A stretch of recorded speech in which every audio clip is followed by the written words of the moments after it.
বন্দ্যোপাধ্যায়ের বিরুদ্ধে সব ভোট এক জায়গায় হওয়া দরকার। বলছেন নরেন্দ্র মোদী ও মমতা বন্দ্যোপাধ্যায়ের বিরুদ্ধে সব ভোট এক জায়গায় আসা দরকার, তবেই কর্মসংস্থান হবে, বাংলার উন্নয়ন হবে।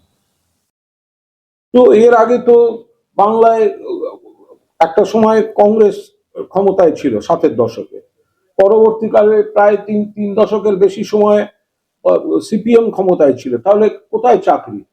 এই বিপুল বেকারত্ব, বাংলায় লোডশেডিং, শিল্পের মন্দা, চট শিল্পগুলো উঠে যাওয়া, কারখানাগুলো বন্ধ, ঘেরাও, লকআউট, অস্থিরতা, ম্যানেজার খুন, চা বাগানে ম্যানেজার খুন, এগুলো হলো কি করে?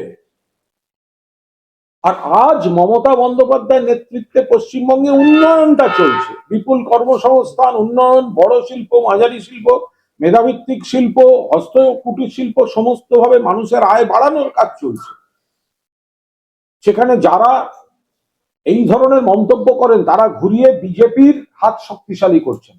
যারা বিজেপি এবং বিজেপির মূল শক্তি মমতা বন্দ্যোপাধ্যায়কে একসঙ্গে আক্রমণ করছেন, তারা ধরে নিতে হবে বিজেপিরই দালালিটা করছেন। কারণ সারা ভারতবর্ষে প্রমাণিত যে বিজেপিকে রুখতে পারে শুধু মমতা ব্যানার্জি।